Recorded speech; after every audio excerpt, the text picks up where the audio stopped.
A partir de agora, prepare seu coração. Você vai ouvir uma mensagem de impacto e poder.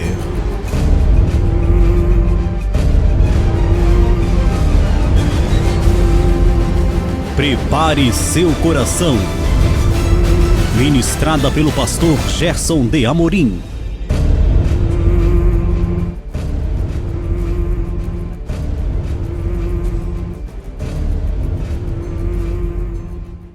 Shalom, shalom, shalom Adonai a todos, queridos. Faz tempo já que não fizemos mais uma live, professor Gerson, Evangelho Genuíno, aqui tomando um chimarrãozinho.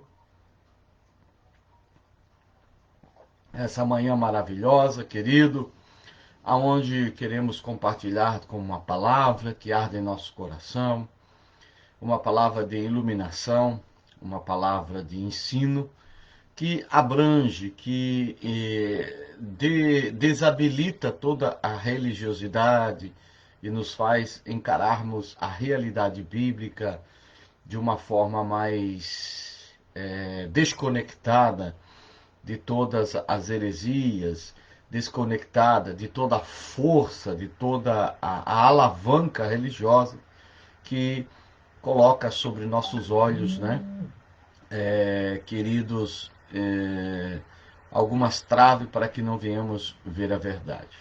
Vamos analisar hoje, querido, o capítulo 4 do Evangelho de Lucas, porque o capítulo 4 do Evangelho de Lucas, ele é um capítulo que começa com a tentação de Jesus. E a maioria dos protestantes, eles não aceitam que Jesus tenha sido tentado. Não são todos, mas a maioria. Eles não aceitam que Jesus foi tentado. Alegam que Jesus é superior demais para ter sido tentado. Então dizem que Jesus foi provado. Essa diferença de palavras para mim não altera nada.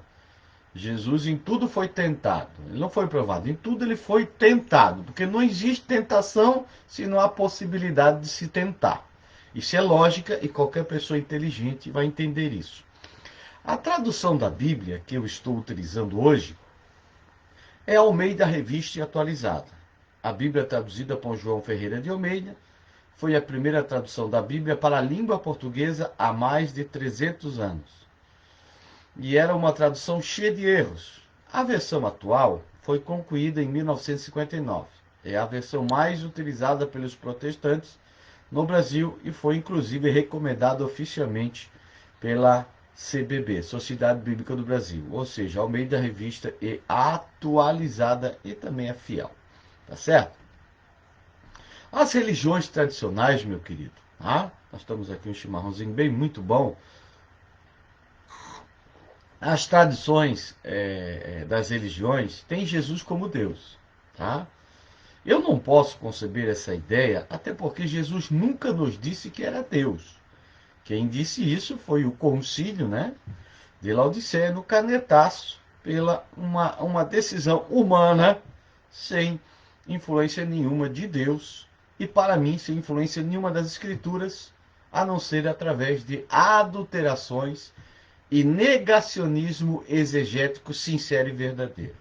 Tá? Pelo contrário, sempre Jesus se referiu como não sendo Deus, mas sendo sempre o Filho de Deus.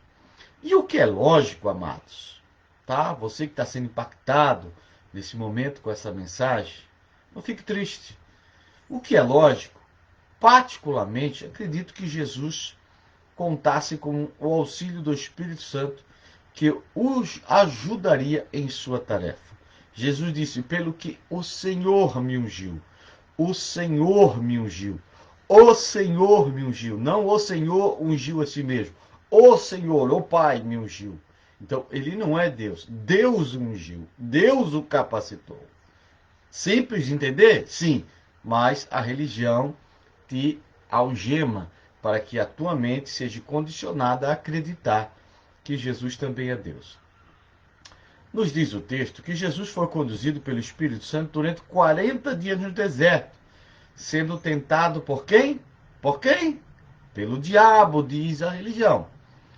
Mas diabo, querido, é uma palavra grega, diabolos, E é um adjetivo e não um substantivo. Ou seja, é uma qualidade, não é um ser metafísico. Não é esse ser chifrudo, cabeludo, rabudo que você conhece. Tá? Diabolo nas escrituras, na Bíblia, sempre foi um adjetivo, tá? Que significa adversário. Essa palavra também deve ser entendida como aquele que desune, aquele que separa, o opositor, o adversário.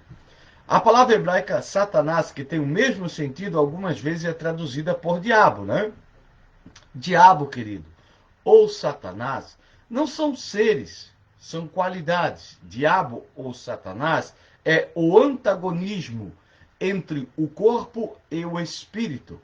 É o que contrapõe a matéria em relação ao espírito. É o apego à materialidade em oposição às coisas de Deus. É a nossa estrutura humana, é a nossa carnalidade. Querido, quando Eva foi tentada pela serpente lá no Éden, ali houve um confronto de ideias. Quando Deus disse que eles não podiam comer da árvore do conhecimento do bem e do mal, houve uma batalha na mente de Eva. Houve uma guerra na mente de Eva. Entre o quê? Entre o desejo humano, entre a natureza humana com a natureza espiritual de Eva. Por isso que serpente ali, no original hebraico, é nahash, que vem de consciência. Então, quando diz que a serpente tentou Eva, é uma figura de linguagem da batalha que havia na mente dela. A batalha, o confronto de ideologias, o confronto de ideias, tá? O confronto da carnalidade dela, da estrutura terrena dela contra a ideologia de Deus. Quais foram as tentações de Jesus? O texto diz que Jesus ficou 40 dias sem comer e depois teve fome.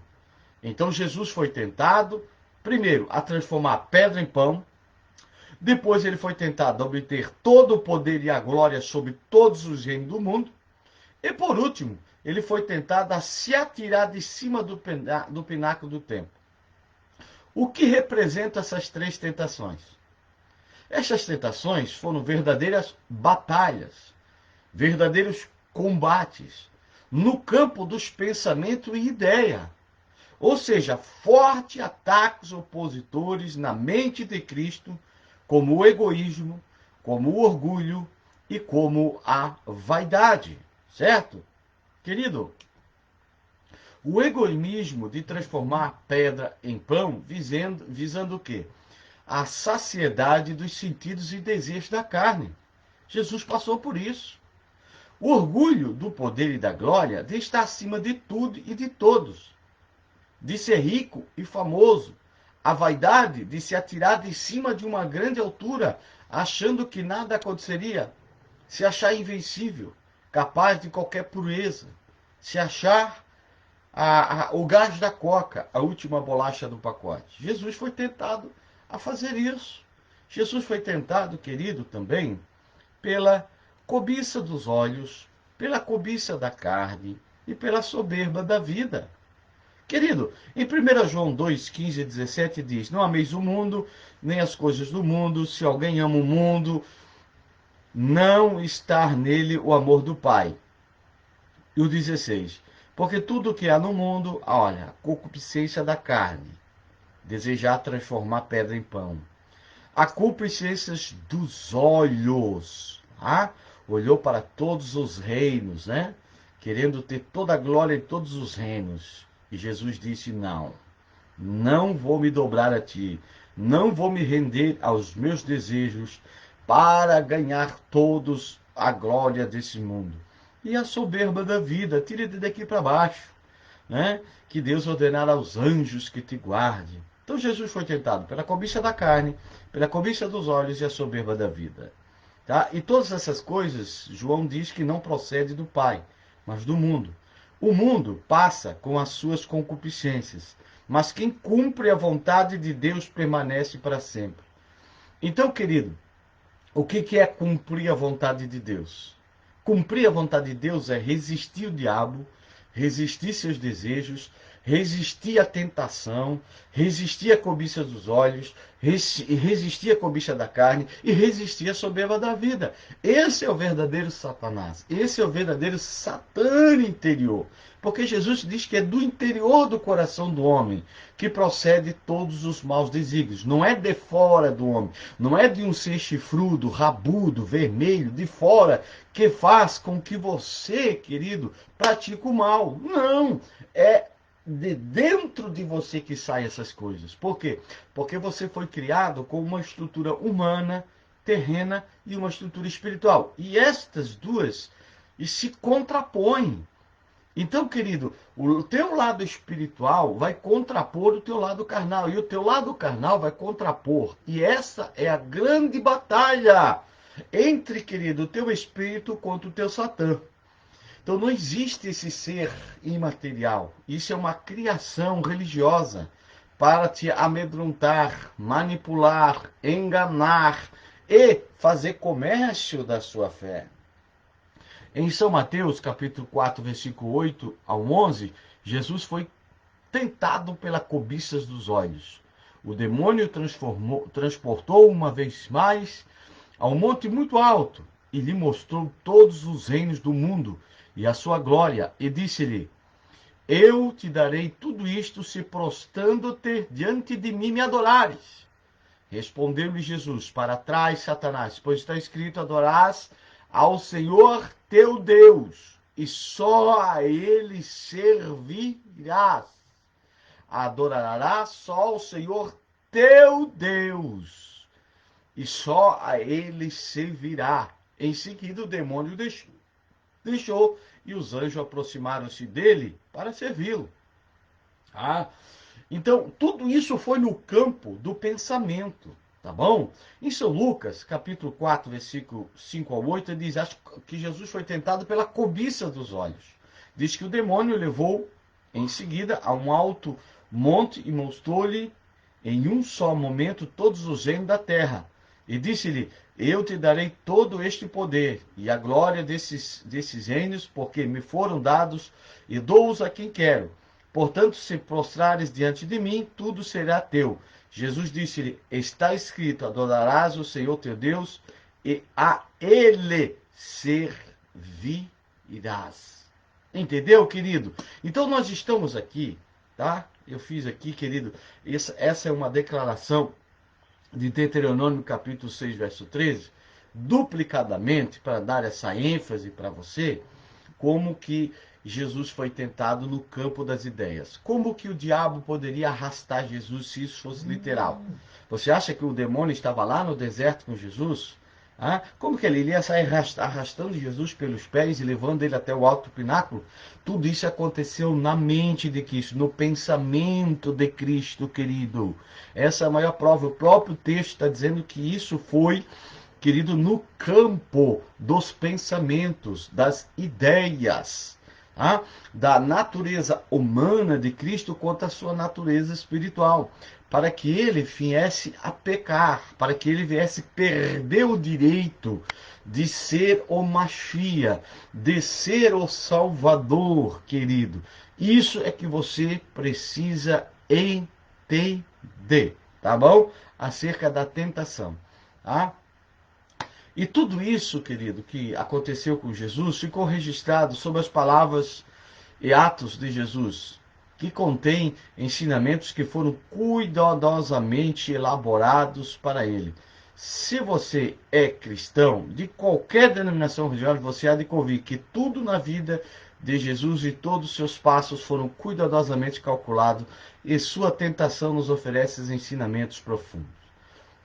Como isso aconteceu na mente de Cristo, com certeza Cristo relatou todos esses processos de tentação que ele passou em sua mente, todas as dúvidas que foram colocadas na mente de Cristo acerca de que se ele era o Filho de Deus, se ele não era o Filho de Deus, se ele teria êxito em sua missão, se ele não teria êxito, se foi desafiado, se ele realmente era o Filho de Deus para ele transformar pedras em pães. Ele foi levado a um alto pináculo do templo para tentar o Senhor. foi-lhe oferecido todos os benefícios, todas as glórias, né, que supririam toda a vaidade humana. Jesus foi tentado nesse sentido, mas em tudo ele foi tentado e nada pecou. Então tudo isso no campo do pensamento. Tá? Se você era uma pessoa que até hoje acreditava que realmente o diabo apareceu para Jesus lá, né, literalmente lá no deserto, né? Então você vai acreditar que ele saiu arrastando Jesus pelo pé, né? E levou até o alto do pináculo. Entendeu? Isso, querido, foi tudo no campo da mente. A mesma coisa aconteceu com Eva quando foi tentada. A narracha, a consciência dela, o lado humano dela, tá? Entrou em conflito a ponto dela ceder à tentação que houve no campo das ideias. Shalom Adonai, Yeshua HaMashiach, Hamalé, Hamalehim, que Deus abençoe a todos o povo de São Miguel do Oeste, todo o povo aqui do Blumenau, da comunidade Echaudai, todo o povo da Igreja Brasil para Cristo, todos meus pastores, meus amigos, que eu possa ter cooperado com esse ensino, com essa explanação, com essa coragem que tenho, porque hoje não estou preso a nenhuma teologia engessada, congelada pelo sistema humano que decreta e que proíbe, que não deixa você crescer exegeticamente, teologicamente em Deus e em Cristo Jesus, o nosso Mestre. Shalom Adonai, liberte-se e seja feliz.